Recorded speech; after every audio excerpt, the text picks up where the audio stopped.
खबर उत्तराखंड से है। सीएम धामी के 4 साल पूरे हो चुके हैं सरकार के और 4 साल में सीएम धामी ने बड़े फैसले लिए। प्रदेश के हित में कई योजनाओं की शुरुआत की है और इनमें देखिए 4 जुलाई 2021 को पहली बार मुख्यमंत्री बने, 3 जून 2022 को दूसरी बार मुख्यमंत्री बनते हैं सीएम धामी और अब सरकार के 4 साल पूरे हो चुके हैं। सीएम धामी ने इन 4 सालों में बड़े फैसले उत्तराखंड के हित में लिए हैं। सीएम धामी के 4 साल पूरे हो चुके हैं और 4 साल में सीएम धामी ने बड़े फैसले लिए।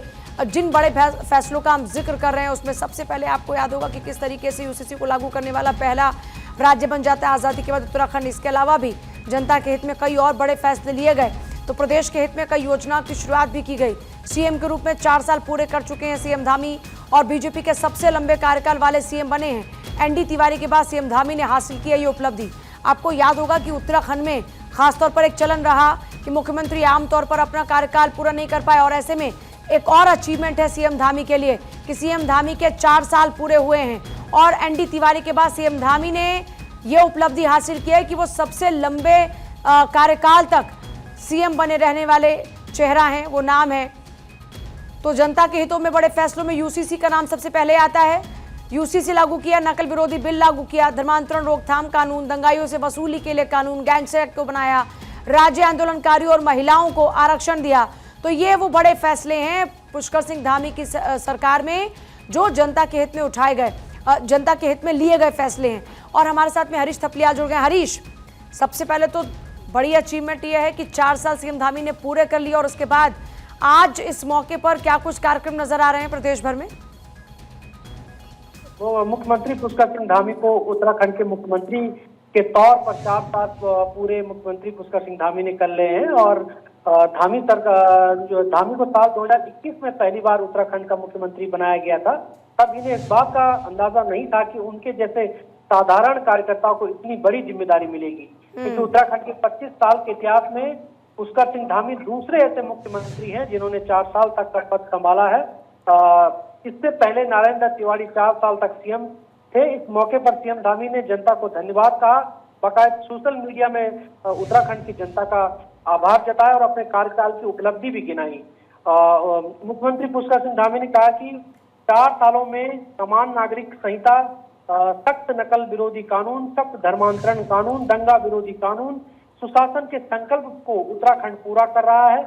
तो दूसरी ओर उन्होंने बताया कि लैंड जिहाद, लव जिहाद, अवैध मदरसों और अतिक्रमण पर नियंत्रण कार्रवाई और सख्त भू कानून लागू कर देवभूमि के जो मूल स्वरूप की रक्षा के लिए सरकार प्रतिबद्ध है और अभी भी 4 वर्षों में एक और प्रदेश जो है विकास के लक्ष्यों को, जो SDG इंडेक्स है, उस इंडेक्स में देश ने अग्रणी राज्य बना है।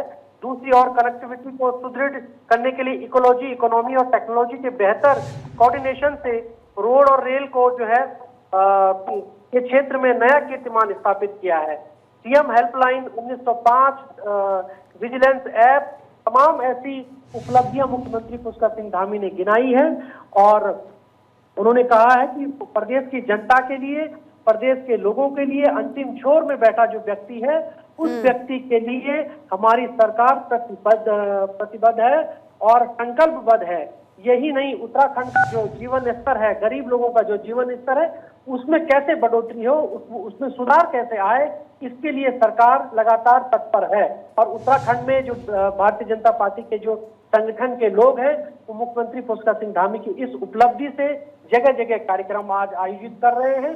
मंडल स्तर, जिला स्तर और प्रदेश स्तर पर जो है लगातार भारतीय जनता पार्टी के कार्यकर्ता मुख्यमंत्री पुष्कर सिंह धामी की उपलब्धि पर जो है कार्यक्रम आयोजित कर रहे हैं। सुशासन पर फोकस किया गया। सबसे इम्पोर्टेंट बात, 1 लाख करोड़ से ज्यादा का बजट आज उत्तराखंड का हो चुका है। यह उत्तराखंड के लिए एक और बड़ी अचीवमेंट है।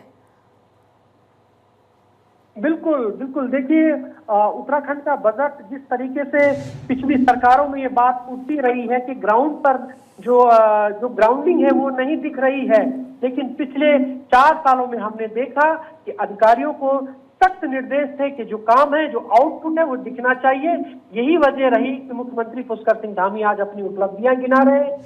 सभी अधिकारियों के बात कहते थे कि जिस तरीके से उत्तराखंड की जो आर्थिक स्थिति है, पर्यटन यहाँ पर सबसे ज्यादा आर्थिकी का जरिया रहा है, उस जरिए से उत्तराखंड की उन्नति कैसे हो, उस जरिए से अर्थव्यवस्था कैसे सुदृढ़ हो सके, इसके लिए पिछले साल 1 साल में हमने देखा कि 65,000 करोड़ से 1,00,000 करोड़ तक जो है उत्तराखंड का बजट में बढ़ोतरी हुई। ये राज्य के लिए सुखद पहलू है और आज मुख्यमंत्री पुष्कर सिंह धामी को 4 साल का कार्यकाल उनका हो गया है और अब लगातार उत्तराखंड में उत्साह का माहौल है। इस उत्साह से पूरे प्रदेश भर में भारतीय जनता पार्टी के जो कार्यकर्ता हैं वो उमंग में हैं और कार्यक्रम आयोजित कर रहे हैं। जी, बहुत शुक्रिया आपका फिलहाल पूरी जानकारी के लिए। और देखिए, सीएम धामी ने एक्स पर पोस्ट किया है। इस पोस्ट में 4 साल पूरा होने को लेकर सीएम धामी ने कुछ बातें लिखी हैं, जिसमें पीएम मोदी और प्रदेशवासियों का आभार जताते हैं। वो लिखते हैं कि आप सभी के स्नेह प्रेम आशीर्वाद से मुख्य सेवक के रूप में 4 साल का कार्यकाल पूरा कर चुका हूं।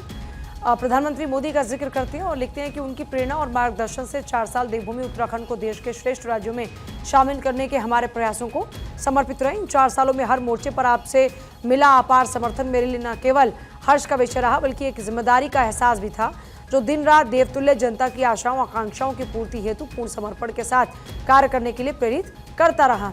भाइयों बहनों, जहां इन 4 सालों में समान नागरिक संहिता, सख्त नकल विरोधी कानून, सख्त धर्मांतरण कानून, दंगा विरोधी कानून, कर सुशासन के संकल्प को पूरा किया है, तो वहीं लैंड जिहाद, थूक जिहाद, अवैध मदरसे अतिक्रमण पर निरंतर कार्रवाई और सख्त भू कानून लागू कर देवभूमि के मूल स्वरूप की रक्षा हेतु अपनी प्रतिबद्धता को भी हमने साबित किया है।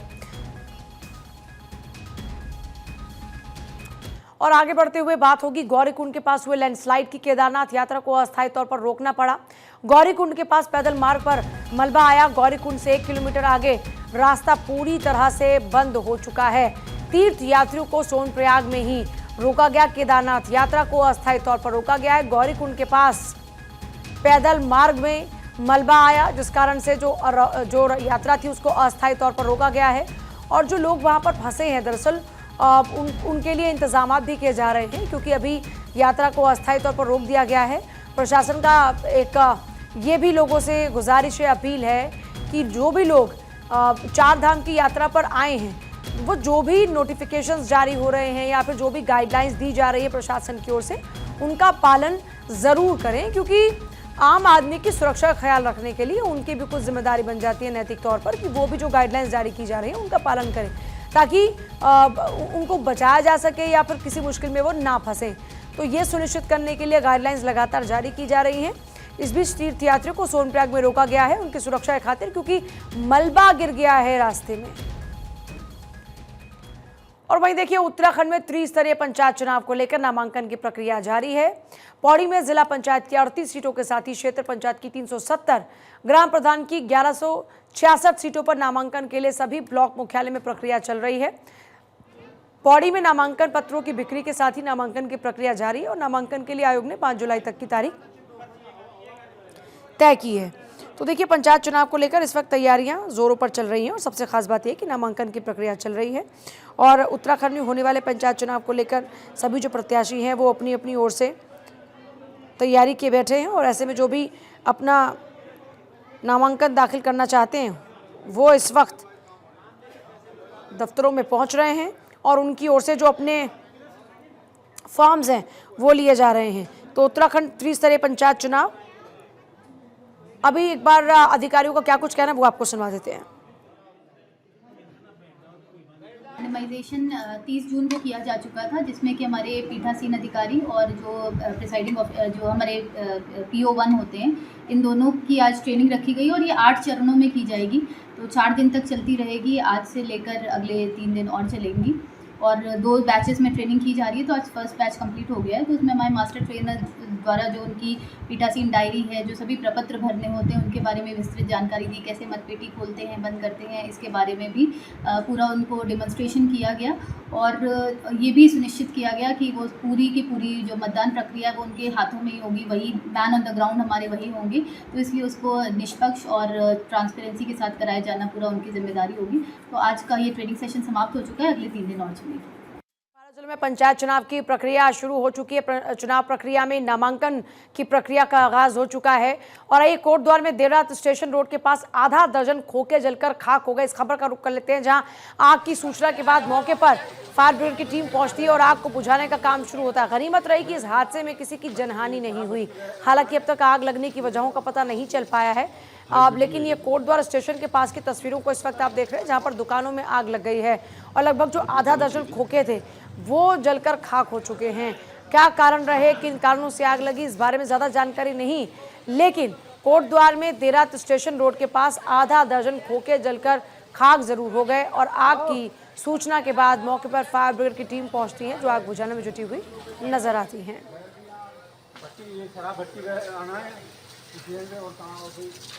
हाइब्रिड भी नहीं आई ना।